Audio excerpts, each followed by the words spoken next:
So, seeing those very positive reactions to me talking about Star Tropics gave me a bit of an idea. Let's just look at some older games, but also have the chance to contextualize some things for you guys. Chiefly, things about yours truly, your humble host, the Hipster Snek.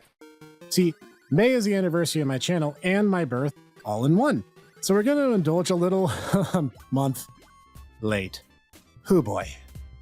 Join me for a closer look at a throng of games that colored my earliest years as a gamer.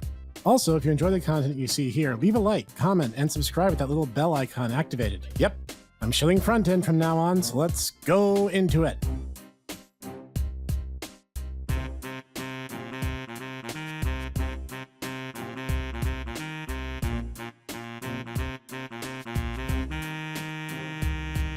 Greetings everyone, this is the Hipster Snek, and today we'll be looking at the first console I can remember owning. I say that specifically because technically my family had some kind of weird PC tower thing from before, but I don't remember that, despite my folks regaling me with tales about it. And if you talk nostalgic consoles for kids in the 80s, most of the time they're talking about the NES. If you come from kids from the way before, usually the Atari 2600 or its many competitors. But nope. I came out of the gate swinging like the hipster I was meant to be. My family had a Sega Master System. The Master System debuted in Japan in 1985, then America a year after that, and PAL regions the subsequent year after that. Now, I'd love to delve into this more in depth. That's a Snek Tech video for a future time. Right now, we're just going to focus just on some of the games I owned as a small Snek. This, sadly, prohibits Phantasy Star titles from the lineup as I didn't own them as a kid. I didn't discover them until I was in high school with Phantasy Star 4. More on those in the future too, promise.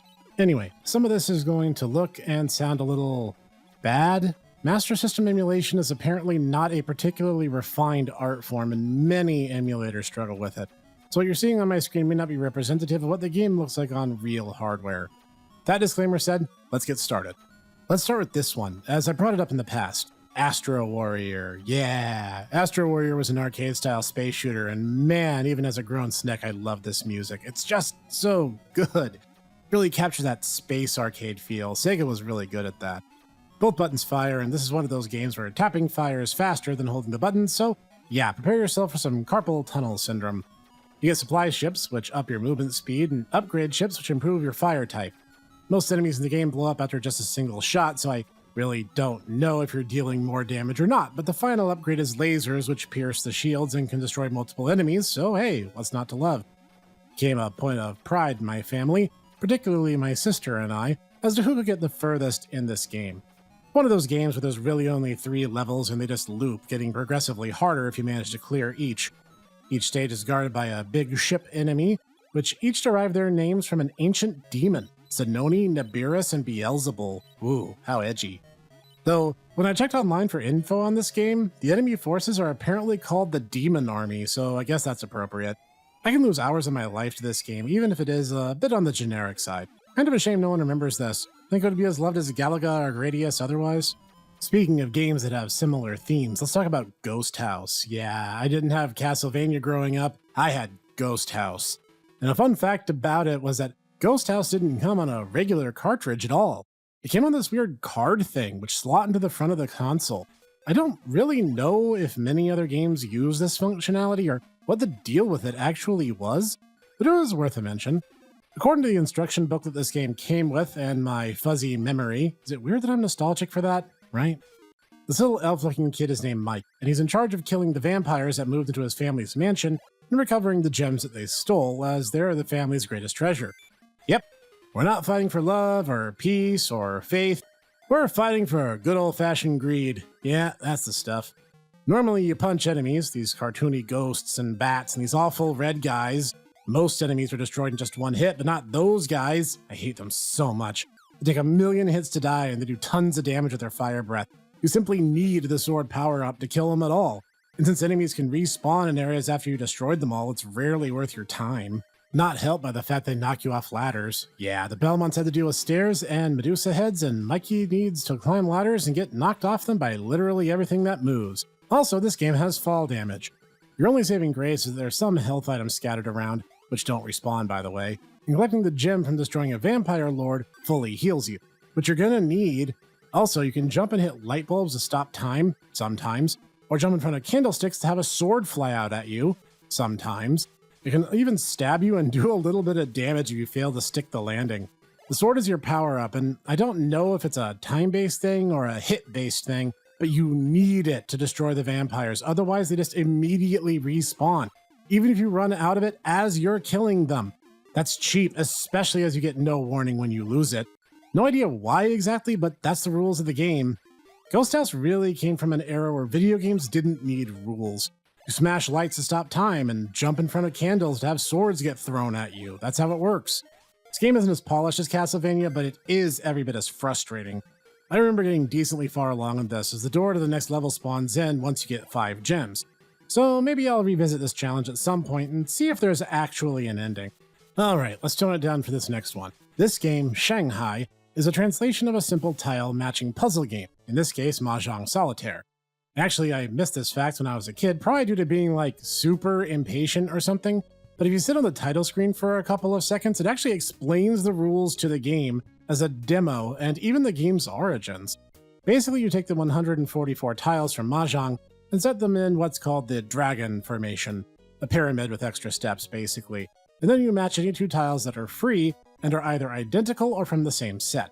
For example, there are 4 season tiles, and any season tile can be matched with any other. You win when you clear all 144 tiles, and you lose when no legal moves are available to you. This means that the game, much like card-based solitaire, is somewhat luck-reliant, but I enjoyed it. Yeah, I didn't spend too much time on that one, as it was definitely the most slow-paced of the games that we had. I like it fine though, and the main music track in the game will be burned into my psyche for the rest of my life. Fantasy Zone was not a game I had as a kid, but I did own its sequel, Fantasy Zone The Maze. Basically Pac-Man if it were as a shooter. I'm kind of kidding and kind of not. The game has several worlds, which you can start in any one you like, though they all abide by the same basic rules. Enemies spawn in and you need to collect the coins to clear the stage. However, there's also an enemy spawn point marked by little word balloons that alert you to the enemy's energy level. If it fills up, it will spawn faster, more aggressive enemies, complicating things. However, babysitting this point is a challenge, especially in the one-player mode. Having a friend helps considerably. That said, the weapons cost you money, but they are fun to use, especially the fiery top power, which turns your ship into an invincible, high-speed rocket which destroys enemies on contact for a short window. Fun fact, these blue and red ship things with wings, they not only have names, Opa Opa and Uppa Uppa, but they were almost Sega's mascots. Alongside Alex Kidd, they were strongly considered as possible mascot characters.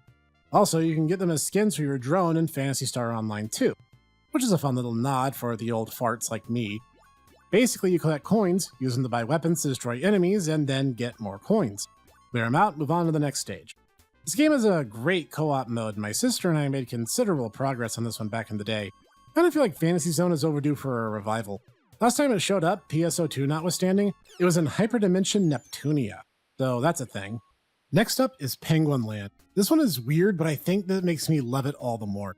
Kind of Sega's answer to the underwhelming classic Ice Climbers.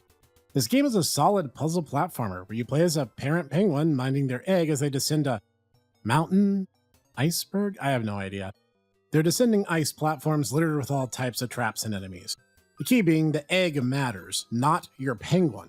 You can have the penguin mauled all day every day and it won't end your run, provided the egg remains intact. In fact, there's even a line that shows you how far the egg can drop without breaking. If it lands on or above the line, then it's safe. If it falls below, then that's an egg, or rather life, lost. There's also falling blocks, polar bears, and random eagles that will fly by and try to drop bricks on it. This egg is in for a pretty rough ride to say the least. Heck, the parent themselves can become a threat if you don't plan properly. Dropping onto an egg that has room to roll will just move the baby one step to your side from the player's position, but dropping onto an egg with nowhere to go will literally just smash it open. So you need to plan carefully in order to deliver the egg to a space rocket. Man, this game is all kinds of weird, but I actually really love this one. I feel this is one of those games that aged really well, even if it is only 30 levels long and some of them are kind of cheap. It's decently challenging, if maddening game, where you'll want to think through as you go. Also, the timer is just for self-imposed challenges. It doesn't actually end your run if it runs to 0. Next is Gangster Town. Now, I put a lot of hours into this one.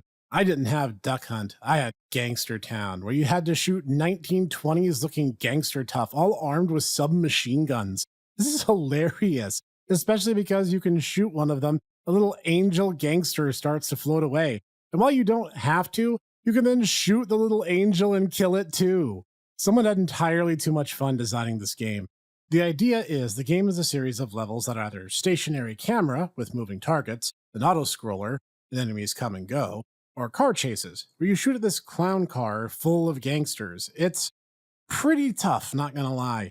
I never got far in this game, and emulating the light phaser, that being the Sega Master System light gun, with a mouse does not help.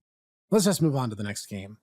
Global Defense is such an odd game, but I find it compelling. You play some kind of robot or satellite or something shooting missiles at enemies. One button's for firing and the other you hold in order to move around, since by default, if you just use the control pad, it moves your aim instead of you. So you better adapt to this quickly. The SMS only had 2 buttons.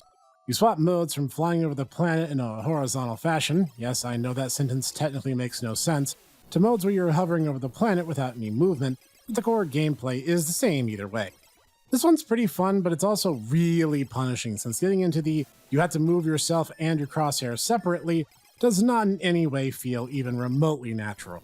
I think this one in particular needs a remake in the twin stick treatment. And yeah, that was my Sega Master System library growing up. Obviously, it would soon be phased out as the Super Nintendo entered the equation one Christmas Day a few years down the line. That's a video for another time. If you made it this far, leave a comment down below. Did you own any of these, or even know about them until now? I'd be curious to see how much we overlap, if at all. Let me know what you thought. And keep joining me here each week for more content like this, Let's Plays, Snek Tech, and more. To say nothing of our amazing Tomodachi Bros podcast and our huge plethora of social media in the description of every video, every time, no exceptions. Join me here, and I will see you there.